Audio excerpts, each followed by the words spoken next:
stop with the microblade if you're tempted, and a lot of you are, because you think that your brows are thin and you can't get them back. I promise you can get them back, but never microblade them. You do not want to be stuck with purple brows the rest of your life. The other part is the big myth about your brows shedding with age. That's not true. You have to stop getting products, your skin cleanser, moisturizer, serums, oils, all of this stuff on or around the brows. That's where the shedding is happening. A funny story, I had a scar and it was kind of like I had 3 brows because it would cut right through there, and my sisters growing up would make fun of that. They'd call me 3/8 brows or whatever. And when I finally figured out how to shape it, I walked out of the bathroom and my sisters go to me, "What happened? You look good." I think one of probably the biggest trends in brows in recent years has been these products that promote hair growth. What do you think about that? It's nonsense. I mean, if these things really work for the brows, why wouldn't they work with the scalp? No one can answer that.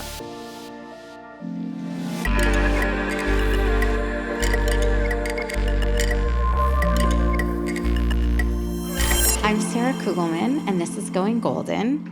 I am thrilled to have our guest today, Sania Vucetaj, who is a brow expert and a legend in the beauty industry. Sania Vucetaj's journey into the business of brows was an accident.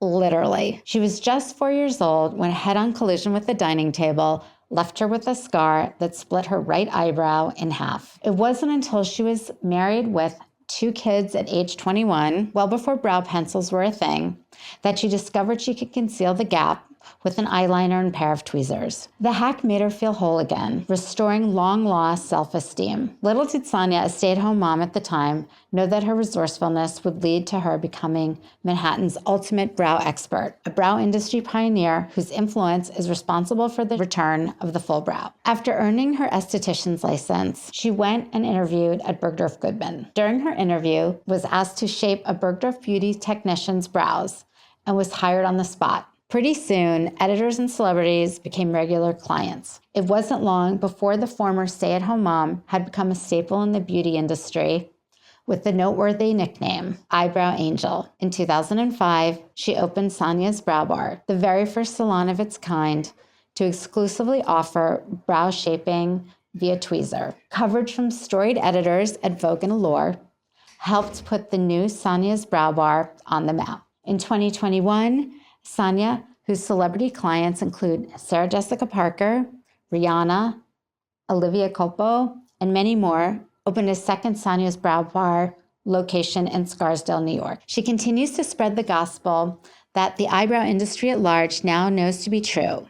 With the right approach, anyone can have bold, beautiful brows that they feel great about. Sania, welcome to Going Golden. Thank you for having me. So happy to have you here.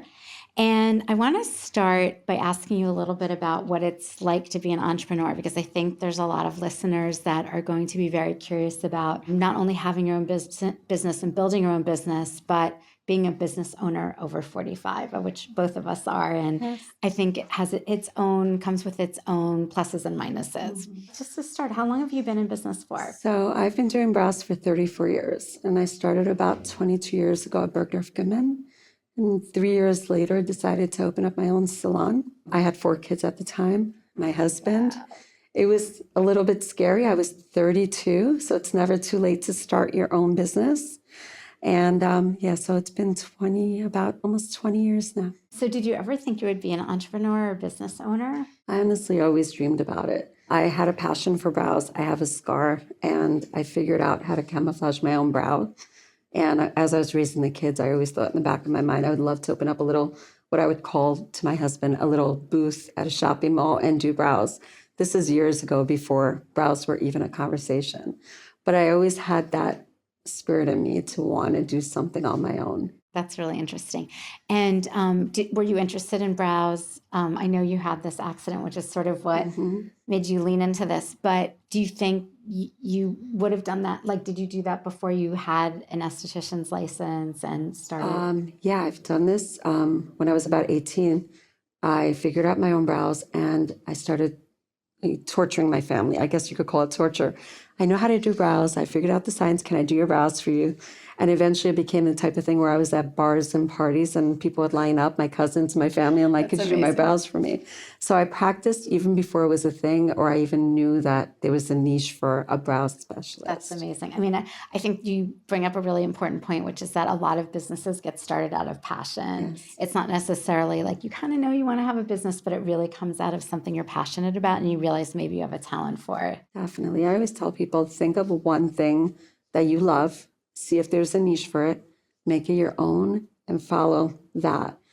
You don't ever want to question and say, why haven't I tried? Or there's always a safety net, because you can always try something else. But if you're ever inspired to try something, think of what you really love to do. It's very good advice, because you could be doing it for a very long time too, and you're going to be doing it all around the clock, as we know. Of course, I have to ask this because we have an audience of golden women. Even though you started your business when you were in your 30s, you're over 45 now.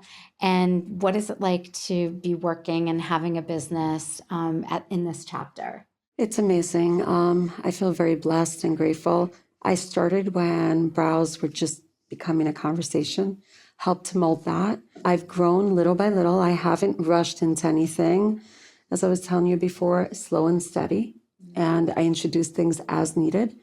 The last chapter, and it's not the final, was my daughters and my niece have joined and my daughter-in-law have joined my business.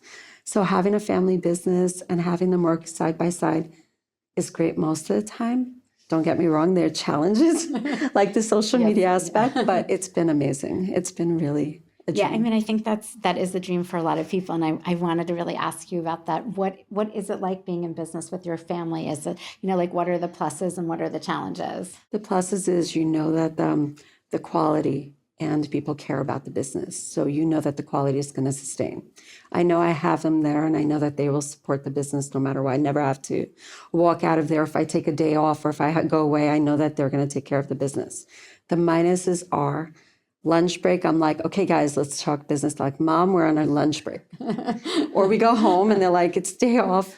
Like, we're finished work. We don't want to talk about it. Or vacation, this is our vacation. So getting that moment and separating family with work is a little challenging. And then there's the social media aspect. I'm a very shy person. I don't like my face being too much in the camera. So I'm pushing them kind of like out there.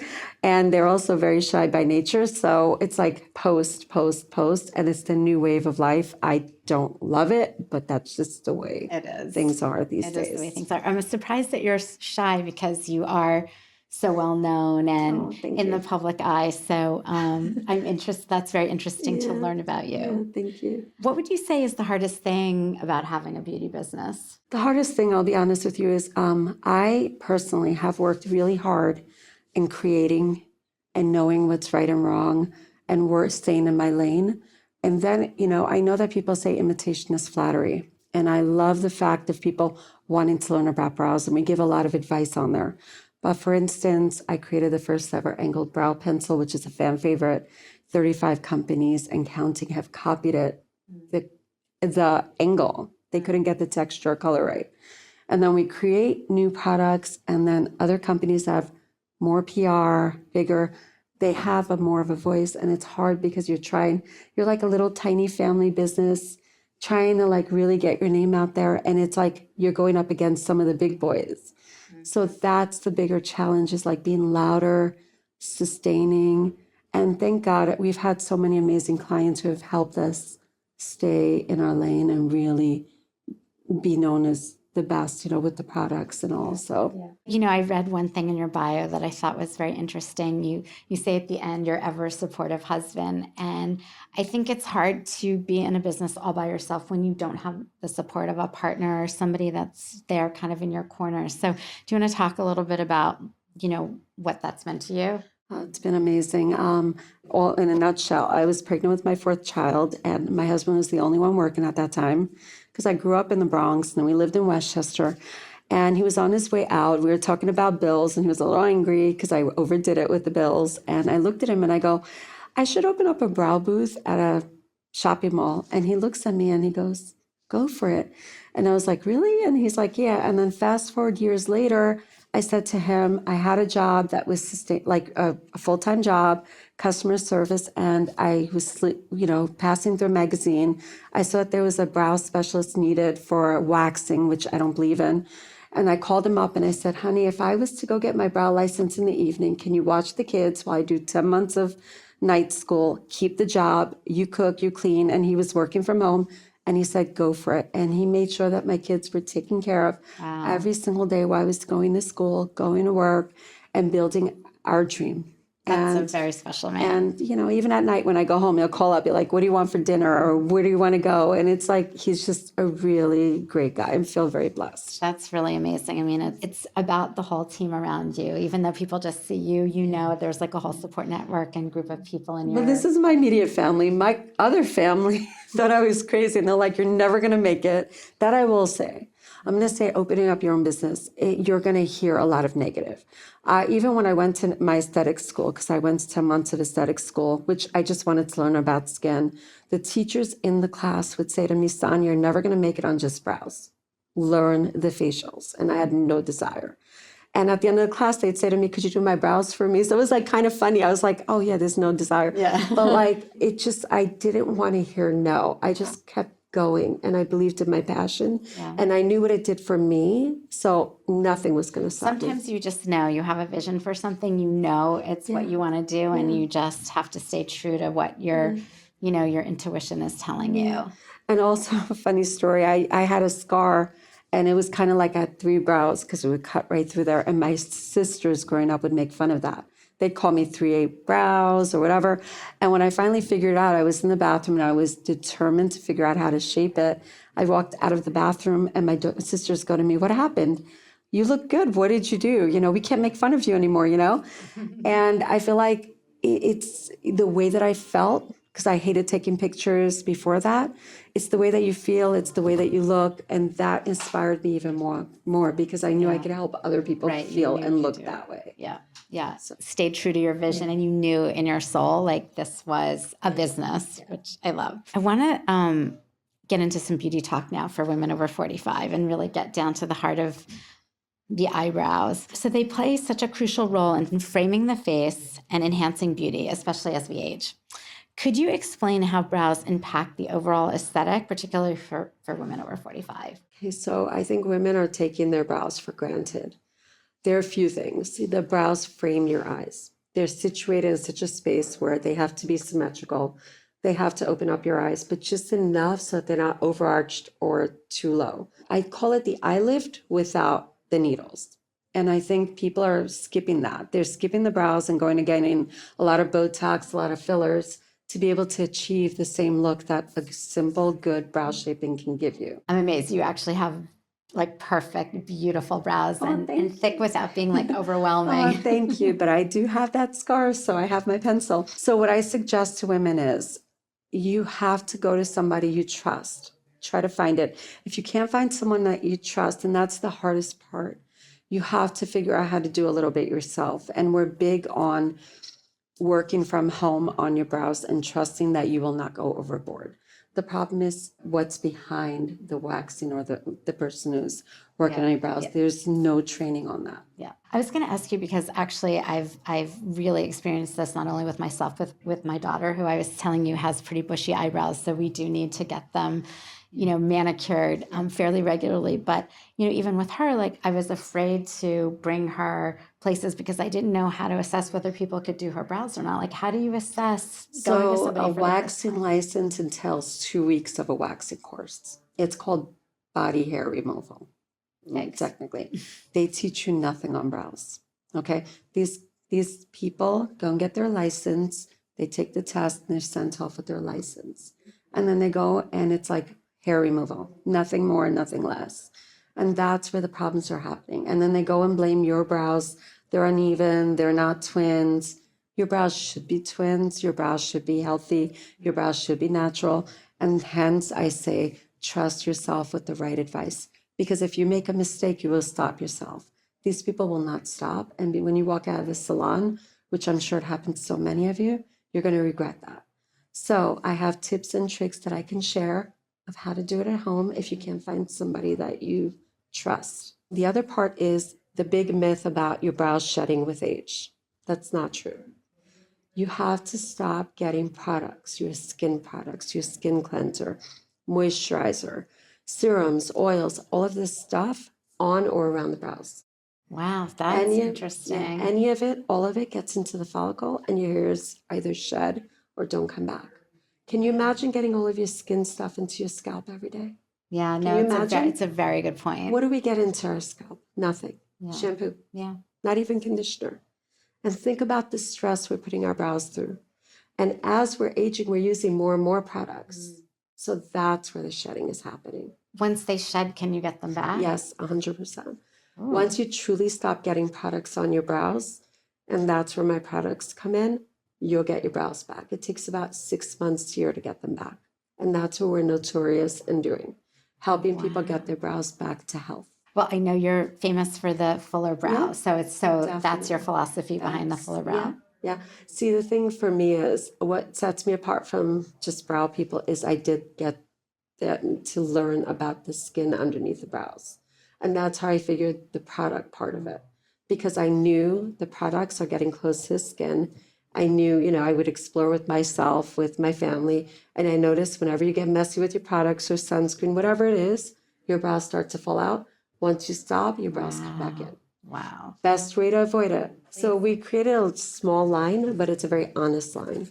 This is our brow pencil. It comes in 3 shades, light, medium, dark. Okay, very natural, very easy to use. I have 90-year-old women using it, and they're like, simplest thing I've ever used because it's so subtle. What I tell people is take our pencil, put it next to your skincare, and make this part of your skincare so that you fill in your brows before anything gets on your skin. You create a barrier for yourself. So you know exactly where you go with your products and where you shouldn't. Never put cream on your lid because your lid doesn't wrinkle, it sags. That's who I learned. A lot of people put eye cream in there and then you don't get your brows back there either. Same thing in here. So outline your brows with this and then put your creams around it. I'm learning some things here that I'm going to put into practice. Yeah, the colors match anyone. The light is for light hair. The medium is for neutral brown or reddish hair. And the dark goes for anyone with dark hair or salt and pepper hair. Very important. Yeah. Now, the dyeing, the tinting, I'm going to talk about. Okay? Yeah. Because gray hair is the big problem. I'm starting to get them as well. I would say stay away from tinting all of your brow unless you absolutely need to and you have over 50% grays. Our pencil's good with camouflaging. I won't say completely covering, camouflaging when you have a few grays so that you can buy yourself some time. I'm not a fan of the dyeing because it literally just dyes your skin. It gets into your bloodstream. And I feel like it's just something that we want to opt out of until you have to. It looks kind of fake too. You can tell when people do that. In the beginning, it's dark. And then by the time you like it, it's already faded. So no point in that. This is an easier fix with that. So you camouflage. When you have stubborn grays that this pencil doesn't work anymore, what I suggest people is take a little spoolie, get them off Amazon. And when you're coloring your hair at a salon, take a little bit and just brush slightly over the hairs, not into the skin. And you take control yourself only where needed, and then go after 10 minutes and go wash it out. And that way you get to control what you're doing without getting into the skin or the bloodstream. I love that. That's such a great tip. Yeah. And it matches the hair. And then in terms of just shaping for women over 45, how is that different? Okay, so with the shaping, a lot of you need to repair your brows from damage. Once you stop getting creams, give yourself a good 6 months to start allowing the hairs to come back. We also created just our own tweezers because a lot of tweezers break hairs, okay? You have to be careful not to break your hairs because that's how you get ingrowns. Get rid of your magnifying mirror. I know everyone's addicted to those. I hate my magnifying mirror. But you shouldn't be seeing that light anyway because no one sees 10 times your vision, That's going to cause you to go to town on your brows and you start going overboard and then you wonder where my brows go. I know I did that years ago when I first started. It's always dangerous. Regular light, regular mirror. Also bright light, no. So regular light, use the pencil before tweezing. This pencil is going to be everything because it's before creams. The second part is every 2 weeks or so, you're going to fill in your brows where you desire them, make sure that they feel symmetrical, and then take the tweezer and tweeze only lightly outside of the line because that pencil is going to guide you. It's going to be your protector. And then the trimming as well. We have scissors as well that cut. They have a long blade and they trim evenly because the snip, the short blades cut them very choppy. Also, never cut too short. Brush them up, trim a little bit, make sure they're even, and you're good. I want to emphasize too that you are all about the tweezer, and you talk about how these other methods of shaping or removing hair around the brows is not good. So talk about that. When I first started Bergdorf Goodman, I think the thing that caught the most with the editors was stop waxing your brows, stop waxing around the brows because it stretches your skin. Your skin is elastic. And especially the lid, it's the thinnest skin on the body, and you keep pulling on it. You don't want it to drop later. So stop with the waxing. And the threading too. The threaders, first of all, they remove a lot of hairs at the same time. So there's no reason to rhyme with the shape. None of them are precise. Wherever the wax falls, that's your shape. Threaders too, they take out too much, but also threading, they pull in every direction, breaks the hairs, and then you get ingrowns. Horrible, okay? So both methods are not good for your skin, but also the shape. Tweezing one hair at a time gives you the precision that you need. It's not touching your skin. It's not pulling on your skin. It's the more natural way approach to things. Amazing, amazing. What are the innovations that you see coming in the future with brows? We're so anti-trend. Do not fall for the trends. Microblading makes your brows bluish, purple, or pink. It never fully fades, although they tell you it does, okay? So stop with the microblade. If you're tempted, and a lot of you are, because you think that your brows are thin and you can't get them back, I promise you can get them back. Take my tips of no products, and then I'll talk to you about a product that's going to help you get back your brows. But never microblade them. You do not want to be stuck with purple brows the rest of your life. And you have to keep going to get it microbladed darker and darker to be able to hide that pigment. Plus, you will wind up using the pencil either way. Better off to just use a simple pencil that's natural and you take control of, then, plus not to mention, let's talk about the shape of microblading. You're locked into this person's shape, which is probably wrong. And even if you somewhat like it now, as gravity hits, which because it will, you're going to be stuck with their shape and you can't adjust your brows as you age to be able to give you that lift. So for so many reasons, microblading is a no. Lamination, I hope no one over 45 is falling into that trend. It's actually a perm. I remember we used to get the perms. It ruins your hair. Don't do it. It's a perm on your brows. It's basically a chemical and it makes your hairs fall out. So don't fall for that. What's the benefit supposed to be? When you perm it, it just stands up. So they want the fluffy. I mean, I worked on a model Clooney and she's like, my hairs fell out like crazy. Everybody will tell you it's horrible. And then there's the brow gel. Stop with the gel, whether it's color, whether it's not. Literally the worst thing ever created for brows. It's a jelly glue-like residue that gets into your hair follicle and the hairs fall out like crazy. When I started Bergdorf Goodman, every company was trying to introduce them to me.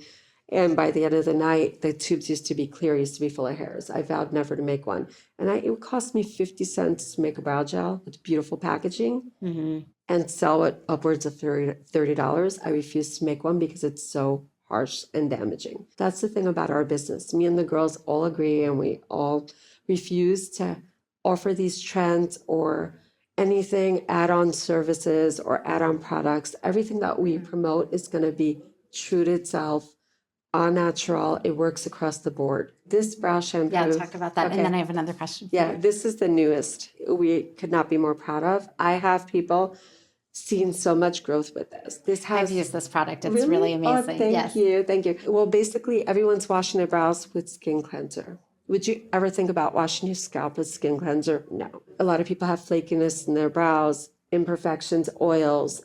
All of these things add up. So we created this shampoo that's all natural. It has biotin to help stimulate growth. It lifts oils, controls flakiness, and the brows stay fluffy and lifted naturally. This has been genius. It's been helping people get back their brows. Put it in your shower, wash your brows in the evening, and your lashes if you want. Go straight up to your forehead because it's great on the skin too. And some of our clients use it as a whole face cleanser if you're traveling, but it's all clean and it has everything that you need. No more face cleanser for your brows. This is going to really help. So use that once a day. Once in the evening. So pencil before your creams, cleanser in the evening, 2 steps, you will get your brows back. Give yourself 6 months a year. 6 months until you see it grow back. Okay. Oh, no, with every month, you're going to see more and more. Wow. So immediately within a month, you're going to start seeing some hairs come back. I'm so excited. I'm going to go home and wash my brows. Okay. I think one of probably the biggest trends in brows in recent years has been these products that promote hair growth. What do you think about that? No, it's nonsense. I mean, if these things really work for the brows, why wouldn't they work with the scalp? Mm-hmm. Okay? Yeah. No one can answer that. You know, I used one for, I don't know, I want to say 2 or 3 months, and I didn't see any growth. But also a lot of them sneak color in there, which is sad, because what women tend to see, or men, they're starting to see color in their brows and like, oh, it's happening. And it's actually a way to cheat. You know, any hairs that sprout out, they'll say it's because of our product. Those hairs would have come out anyway. So absolutely no. If it doesn't work for your scalp, it doesn't work for your brows, don't fall for that. Yikes. So I feel like we're a bit spoiled in New York and LA because there's a lot of options in terms of, brow experts. But what do women do who are in places where, they're probably left to their own resources? So that's what I'm saying. You take my pencil and you fill them in, look at tips. We do have Instagram and social media. If you can go on there, you could kind of get an idea of what the shape should be. Take our pencil and start with just trying to draw them in where they feel nice and symmetrical, little by little. Take your time and then start to tweeze a few hairs, mostly back here until you feel comfortable. But one hair on one side, another hair on the other side, no magnifying mirror, no bright light, and do it gently and start off slow. Don't rush into it. And once the brows start to grow back, you'll start to do a little more, but not too much. Like always, your brows always look better overgrown than overdone. Yeah. Let's remember that. So I know your bio includes the fact that you work on celebrities. Are you allowed to talk about any of the celebrities? Sure. Tell us, who you've worked on and some stories about your experience with them. Well, I've worked on Kai Gerber, Amal Clooney, Sarah Jessica Parker, Olivia Copo, Kathy Lee and Hoda. I've been on this show quite a few times. I've worked on Prince of Saudi Arabia. I've worked on... do you travel to do their brows or do they come to you? A lot of them come to me, believe it or not. Jennifer Gates, Bill Gates, for her wedding. Like I've Rihanna, Drake. Wow. I mean, I've worked on so many people. That's the thing is... Do you get nervous when you No, never. Thing is, with me, all I see are brows. Like that doesn't make me nervous at all. What makes me more nervous is like being on camera. But as far as brows, it's my pleasure to be able to educate them and fix their brows. And whenever I want to do a celebrity, I'm disappointed because I'm like, you could look so much better. You should come to me, and I would never expose anybody unless they give me permission. Yeah. I'm so not like that. I feel like, we've done so many more people that we won't post because they're very private. Yeah. And it doesn't bother me. I just, for myself, for my satisfaction, I love knowing that I can work on these people. I remember doing somebody, Animal Kingdom, I should know her name. One of the main actress, she came in one day and her niece went to school, my daughter, and I was like, okay, I am really a dinosaur. A lot of clients, I don't even know their names, the new celebrities. I just know brows. Right, your daughter's probably telling you. They tell me like, Mom, do you know this? So I wind up watching the show and I'm like, okay, I'm watching. I'm like, the brows bother me. Wow, before she came to me. And it was one episode where I look and I was like, oh my God, she looks good. Her brows look good. And I stopped it and I said to my daughter, can you see when she came in? And when she Googled it, it was the time when she came in and you could totally see a visual difference between before and when I did them. So it makes me feel it's satisfaction. Very gratifying. So I love it. And for me, people ask me to travel, do brows. I refuse to because I also am very grounded where I have my everyday people that work hard, come in, keep my business afloat. And I'm not the type to drop everything and drop my clients to go do and chase the celebrities. If I can get you in, that's fine. I would love to, but also I will never drop my own clients, and I'm very grateful for them. Because if it wasn't for them, and I have amazing ones from every demographic, I wouldn't be where I am today. Right, they built your business. Yeah. Well, that's nice that you're loyal to them. I know you have a physical location in New York and in Scarsdale. Do you have any plans to open more locations? Yeah, well, the pop-ups, we have a pop-up in LA, we're going to start Miami, West Palm Beach. We do brows on the side. Virginia, Washington, my daughter-in-law's there. Upper East Side, definitely. And, we'd love to be able to do pop-ups moving forward in different locations. For now, the pop-ups sound more sustainable rather than doing something full time until we figure out things. How long does a pop-up stay up? We could probably get there every 6 weeks once we built it out. That's great. And then how do people find out about that on your site? We do Instagram, social media, and we shoot out an email blast, and friends tell friends. Our client base is amazing. Amazing. It's like, for us, it's been word of mouth always. So that really has been phenomenal. The best. That's us. Yeah. So everybody sign up for Sania's email so you stay up to date. Yeah. And tell people where to find you. SaniasBrowBar.com or Instagram, Sania's Brow Bar, SaniasBrowBar. My first name, it's hard to get right. And then TikTok as well. I mean, I'm a dinosaur, but my daughters hard to find them. But as far as the arches, I would just want to point out one more thing. You have to understand that the brows will take years off of your face if you do it right. Make sure that the arch is kind of lifted, and do the brows before your Botox. Because if your brows are uneven, your dermatologist will not know how to balance them out.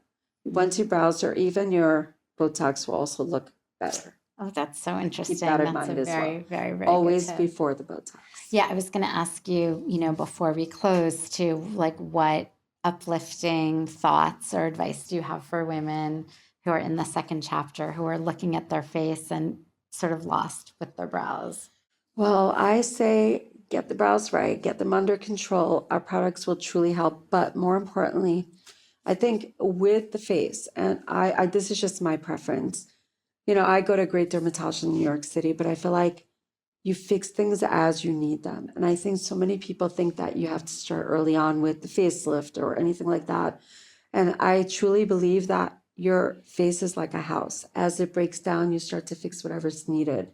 You don't need to fix everything at once, because that gets you down a slippery slope. I get a little Botox or a little, filler as needed, but I don't want to do too much because I still want to age gracefully and look like myself. Right. I feel like that's for me, that's the best look. I think luckily that's where things are trending in aesthetics, that people want to be the best that they can, not just look different or look like they're 25 when they're 65. People want to look natural, but feel good about themselves. Yes, 100%. Yeah, and I think brows is just such a perfect place to start. It really does frame your face, and it really can change the way you look. Definitely. Well, thank you so much for being here with us today, Sania. Me. I appreciate it. Looking forward to seeing you all. Thank you. Thank you.